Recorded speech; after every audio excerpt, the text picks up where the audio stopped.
الحمد للہ وکفا والصلاة والسلام علی من لا نبی بعدہ ولا رسول بعدہ اما بعد فاعوذ باللہ من الشیطان الرجیم بسم اللہ الرحمن الرحیم شہر رمضان الذی انزل فیہ القرآن ہدی للناس وبینات من الہدی والفرقان وقال النبی صلی اللہ علیہ وسلم اللہم بارک لنا فی رجب و شعبان وبلغنا رمضان صدق اللہ العظیم وصدق رسولہ النبی الکریم الامین الرؤوف الرحیم۔ سلام اس پر کہ جس نے بے کسوں کی دستگیری کی، سلام اس پر کہ جس نے بادشاہی میں فقیری کی، سلام اس پر کہ اسرار محبت جس نے سمجھائے، سلام اس پر کہ جس نے زخم کھا کر پھول برسائے،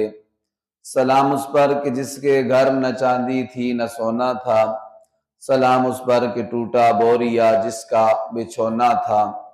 سلام اس پر کہ جس کا نام لے کر اس کے شیدائی الٹ دیتے تھے تحت قیصریت اور دارائی، سلام اس پر کہ جس کے پریشان حال دیوانے سنا سکتے ہیں اب بھی خالد و حیدر کے افسانے۔ میرے معزز محترم سامعین و ناظرین اکرام، آج 23 فروری 2025 ہے اور رمضان مبارک میں چند دن ابھی باقی ہیں۔ رمضان مبارک کا مہینہ بہت عظیم الشان، بابرکت، رحمت، مغفرت، جہنم سے چھٹکارے والا مہینہ ہے، نیکیاں کمانے کا سیزن ہے۔ یہ وہ واحد مہینہ ہے کہ جس کا نام اللہ تعالیٰ نے خود قرآن پاک میں رکھا ہے، شہر رمضان الذی انزل فیہ القرآن۔ یہ وہ مہینہ ہے کہ جس کا ہمارے پیارے نبی صلی اللہ علیہ وسلم 2 مہینے پہلے سے استقبال کرنا شروع کر دیتے تھے۔ حضور دعا مانگتے تھے، اللہم بارک لنا فی رجب و شعبان وبلغنا رمضان، اے اللہ ہمارے رجب کے اور شعبان کے مہینے میں برکت عطا فرما اور ہمیں رمضان مبارک کے مہینے تک صحیح سلامت تندرستی صحت کے ساتھ پہنچا دے۔ پیارے نبی صلی اللہ علیہ وسلم رمضان مبارک کے استقبال کی وجہ سے شعبان میں بہت زیادہ روزے رکھتے تھے، یہاں تک اماں عائشہ صدیقہ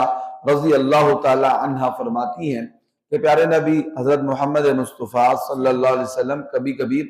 پورا شعبان کا مہینہ ہی روزے رکھ لیتے تھے، اس لیے کہ رمضان مبارک آنے والا ہے، اس کا استقبال پیارے نبی صلی اللہ علیہ وآلہ وسلم روزہ رکھ کے فرماتے تھے۔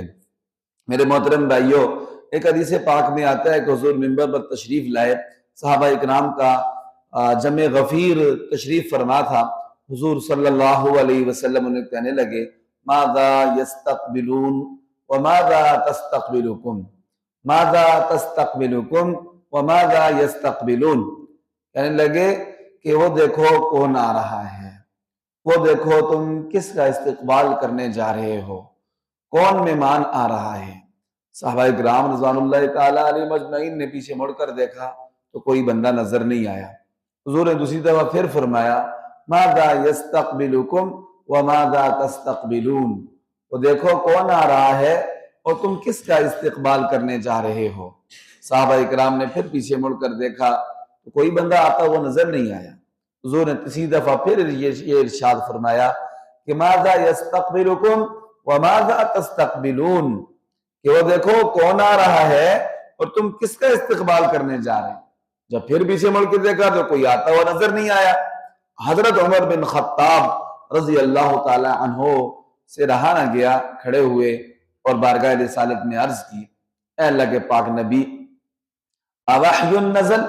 آپ کہہ رہے ہیں کوئی آ رہا ہے تو آتا ہوا تو کوئی نظر نہیں آ رہا، اوحی نزل، کیا وہی نازل ہونے والی ہے اور فرشتہ جبرائیل علیہ السلام وہ آ رہے ہیں؟ حضور نے فرمایا نہیں عمر، فرمایا اے اللہ کے پاک نبی، ام عدو، یا کوئی دشمن حملہ آور ہونے والا ہے؟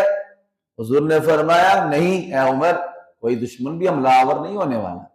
فرمایا اللہ کے پاک نبی، نہ کوئی بندہ آتا ہوا نظر آ رہا ہے، نہ آپ کہہ رہے ہیں فرشتہ آ رہا ہے، نہ کوئی دشمن حملہ آور ہونے والا ہے، تو پھر کون آ رہا ہے؟ حضور صلی اللہ علیہ وسلم نے فرمایا اے عمر رمضان آ رہا ہے، رمضان آ رہا ہے، کہ رمضان مبارک کا مقدس مہینہ آ رہا ہے، تمہیں چاہیے کہ تم اس کا استقبال کرو۔ قربان جائیں اللہ کے پاک نبی حضرت محمد مصطفیٰ صلی اللہ علیہ وسلم کے جان نثار وفادار صحابہ اکرام رضوان اللہ تعالی علیہم اجمعین پر، کہ انہوں نے پھر اس حدیث پاک پر عمل کر کے دکھایا، رمضان مبارک کا استقبال کر کے دکھایا۔ کیسا استقبال کرتے تھے؟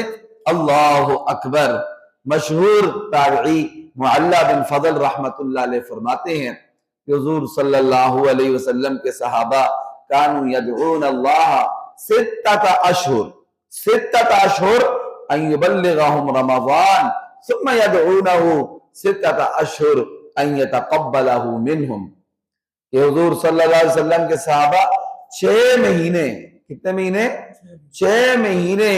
رمضان المبارک کے بارے میں اللہ تعالیٰ سے دعا مانگتے تھے کہ اللہ ہمیں رمضان المبارک کے مہینے تک پہنچا دے خیر و عافیت کے ساتھ۔ جب پہنچ جاتے تھے تو خوب روزہ رکھتے تھے ادب احترام کے ساتھ، خوب رات و تراویح کی نماز ادا کرتے تھے، قرآن پاک سنتے تھے، سناتے تھے۔ جب رمضان المبارک مکمل ہو جاتا تھا تو پھر 6 مہینے اللہ تعالیٰ سے دعا مانگتے تھے کہ اللہ تعالیٰ جو ہم نے روزہ رکھا دن میں اور جو رمضان کی راتوں میں ہم نے تراویح کی نماز ادا کی، قرآن پاک سنایا، یا اللہ اس کو ہم سے قبول فرما۔ ایسا استقبال،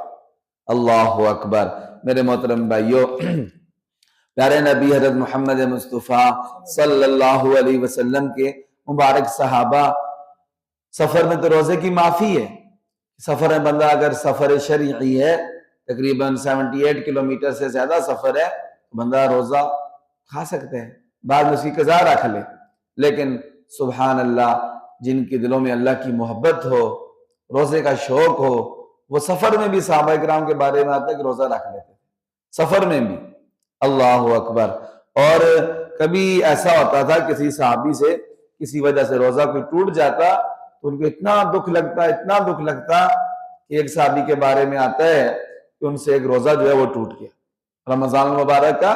ایک روزہ ٹوٹ گیا، تو وہ اپنے بالوں کو نوچتے ہوئے، اپنے سینہ کو جو ہے وہ سینہ کوبی کرتے ہوئے پیارے نبی صلی اللہ علیہ وسلم کی بارگاہ میں حاضر ہوئے اور کہنے لگے اے اللہ کے پاک نبی میں تو ہلاک ہو گیا، میں تو ہلاک، کسی شرعی عذر کی وجہ سے، کسی مجبوری کی وجہ سے ایک روزہ ٹوٹ گیا، تو اللہ اکبر، اللہ کے پاک نبی صلی اللہ علیہ وسلم کی دربار میں لا کر کہنے لگے میں تو ہلاک ہو گیا کہ مجھ سے ایک روزہ چھوٹ گیا۔ کتنا زیادہ روزے کا جو ہے وہ اہتمام کرتے تھے، اور صحابہ کرام خود تو روزہ رکھتے ہی تھے، اپنے بچوں کو بھی روزہ رکھواتے تھے۔ ایک دفعہ حضرت عمر رضی اللہ تعالیٰ عنہ نے بازار میں ایک بندے کو دیکھا کہ وہ کچھ کھا رہا ہے، روزہ نہیں رکھا اس نے، تو حضرت عمر رضی اللہ تعالیٰ عنہ اسے سزا دی اور فرمایا اے بدبخت، تو روزے نہیں رکھتا ہے، حالانکہ تو اتنا بڑا ہے، ہمارے تو بچے بھی روزہ رکھتے ہیں، ہمارے تو بچے بھی رمضان مبارک کے روزہ رکھتے ہیں، سبحان اللہ۔ اور صحابہ اکرام رضوان اللہ تعالیٰ علیہ مجمعین کتنی اونچی ہستیاں تھے، اللہ نے ان کو رضا اور خوشنودی کے سرٹیفکیٹ قرآن پاک میں دیے، نبی نے اپنے زبان مبارک سے ان کو جنتی خوشخبریاں دی